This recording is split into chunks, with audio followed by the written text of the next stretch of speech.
Well, you know, I'm not scientifically inclined, but I have help today. That's for sure. Radical Science is here. That's Suzy Goo over there. Hi, Suzy. Hello. And joining us is Magnetic Matty. Hello. Atomic Atom is in the house, but little camera shy, as it were. Tell me about Radical Science. So Radical Science is a company that was started by Little Ray's Reptile Zoo, so everybody knows Little Ray. Yeah. We are an offshoot of Little Ray's Reptile Zoo, but we focus more on different types of science, not just animals.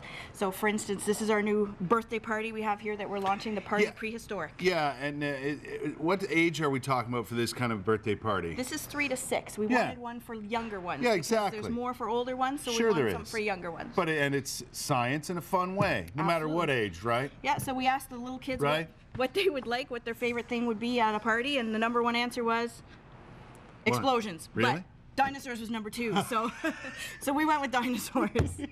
So here we have our dinosaurs. Yeah, what are we doing here today? So what we wanted to teach the kids was a little bit about paleontology. So we have our little digs here. One has actual fossils in it. Right. One has bones, but they're plastic. Okay. So what we have the kids do is we show them. We have a little picture here of the types of tools that someone would use if they were going to be a paleontologist. On an archaeological dig. On a dig. So what the kids can do, and you can go ahead, Magnetic Matty.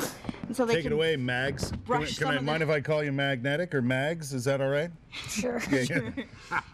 So I got one right here. We want to teach the kids that they can't just go in with a big digger and start pulling stuff up. They have to be careful, and it has to be meticulous. There has to be a definite way to do it without damaging all the bones. Right, because we do it in a grid system, right? Yes. And we make sure we sweep off the things before we touch them in any way or move them in any way. Yeah, absolutely. And you got a little sifter here, is that what that is? Yeah, so they could sift out some. So I would scoop up something and sift away, right, Mags? Hey? Huh? Yeah. Oh, huh? And these are actual real fossils, so Yeah, the these kids are can actually fossils. take them home. Now with the dinosaur one, same concept. These aren't real dinosaur bones. No, but what they can do is if they uncover all the bones, they can actually try and put them together to make the dinosaur. So you'd be, oh, sorry about your finger. So you'd be really careful, eh? That's right. Right? You just want to sweep away, take your time, find the bones you're looking for. And there's even little tools over there that are very, very fine if you wanted to get in between like an eye groove or in between bones. Absolutely. Right. So you would use these little tools and then you would remove them carefully, right? Yeah.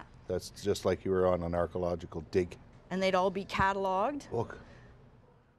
Wow, about that, eh? We also have some teeth over here. Oh, real teeth? No, not real teeth. These are replicas. But what we want to give the kids an idea of is Metasaurus versus Vegosaurus. So your carnivores and your herbivores. Right. So if you have a tooth like this, which belongs to T-Rex. I'm thinking that's carnivore. That's probably your Metasaurus. Right. So if you have teeth like this.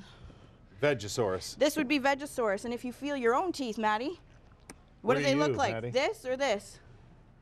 You know what? It's actually both. You have a couple of these at the front, and then the rest are these for gnawing. So Camptosaurus, for instance, is a herbivore. That's why we're both veggie and meat eaters. That's right. And what do you call that? Forget. Omnivores. So omnivores will eat. We eat pretty much anything we want. Omnivores. Yeah, we're high on the food chain. We'll eat whatever's put in front of us. Pretty much. Now coming up, we're gonna have some more fun, eh? Absolutely. What are we gonna do? It's gonna be shocking. We're going to talk a little bit about that wonderful little machine over there. That's one of my absolute favorites. That might be a little small for your head. And we'll see what we can do. You don't have too much hair to stand up. You got kind of short hair, but we'll figure out something so that well, maybe we'll do magnetic here. We could do that. We could do both. Yeah? Would you mind doing that? No? Nope. I don't know if we can get Atomic in on the action, but yeah, probably not. Magnetic's willing to go.